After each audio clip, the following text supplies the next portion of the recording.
अस्सलाम वालेकुम friends, welcome back to Top Smarties drama serial Ishq Mein तेरे सदके। जुल्फकार उर्फ जुल्फी, जिसके के गुस्से के किस्से हमेशा सुर्खियों में आते हैं और लोग ज्यादा बात भी करना पसंद नहीं करते क्योंकि वो जानते हैं कि जुल्फी हमेशा आगे से उल्टा जवाब और उल्टा रिएक्शन ही करता है।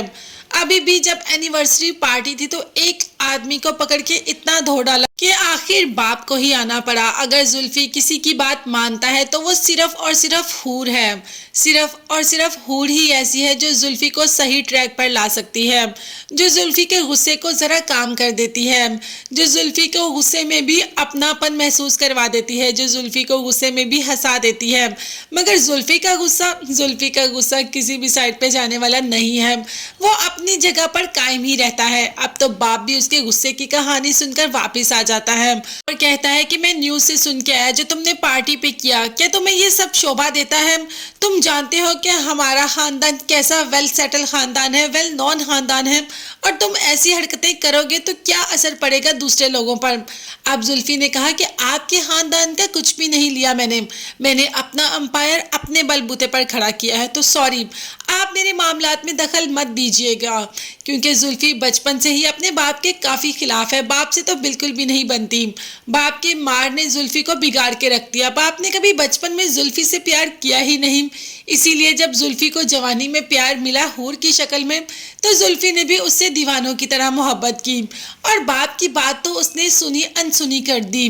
फिर से वही गुस्सा दिखाना शुरू कर दिया। टेबल पर जितने बर्तन पड़े थे सबको उठाकर नीचे फेंक दिया, क्योंकि बाप की बातों का जवाब इससे अच्छा और कोई हो ही नहीं सकता। तो क्या जुल्फी का गुस्सा ऐसा ही रहेगा? क्या Zulfi through out the drama हमें ऐसा ही देखने को मिलेगा? तो फ्रेंड्स, ऐसा बिल्कुल भी नहीं है। जुल्फी बहुत बदल जाएगा। आगे आगे देखिए होता है क्या। यहाँ एक कहानी जुल्फी और हूर की है, वहाँ दूसरी कहानी नूर की है। नूर जो कि एक बहुत सादा से घर में रहती है। बाप जो कि अपनी बेटी से मोहब्बत तो करता है मगर जितला नहीं सकता सबके सामने, क्योंकि माँ चली गई है दुनिया से और सौतेली माँ अपनी दो बेटियों के लाड ही देखती रहती है। नूर का लाड तो उसने कभी देखा ही नहीं। अब जब पुप्पो की पार्टी पे जाना था नूर ने अपनी माँ का ड्रेस इस्त्री किया, मगर बहन से कैसे बर्दाश्त हो सकता है। कह दिया कि इतना अच्छा ड्रेस कहाँ से लिया, तो नूर ने कह दिया कि ये मेरी अम्मी का ड्रेस है। तो बस फौरन ही उस ड्रेस को ख़राब कर दिया, क्योंकि ये चाहती ही नहीं थी दोनों बहनें कि नूर भी इनके साथ पार्टी पे जाए और अच्छे अच्छे लोगों से मिले। इसीलिए तो नूर के पास ड्रेस ना होने की वजह से नूर घर में ही रह गई। बाप ने भी कहा कि बेटी तुम सब्र करो, सब्र का फल मीठा होता है। भाई ये सारा मीठा नूर के लिए है, दूसरी दोनों बहनों के लिए को किसी मीठे की जरूरत नहीं, उन्हें कुछ भी नहीं चाहिए, वो तो सब्र भी नहीं करती।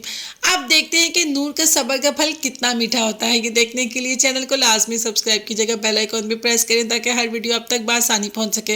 अपना बहुत ज़्यादा ख्याल रखिएगा और कीमती दुआ में मुझे और मेरी फैमिली को भी याद रखिएगा। नेक्स्ट वीडियोस तक के लिए अल्लाह हाफिज़, bye bye and take care.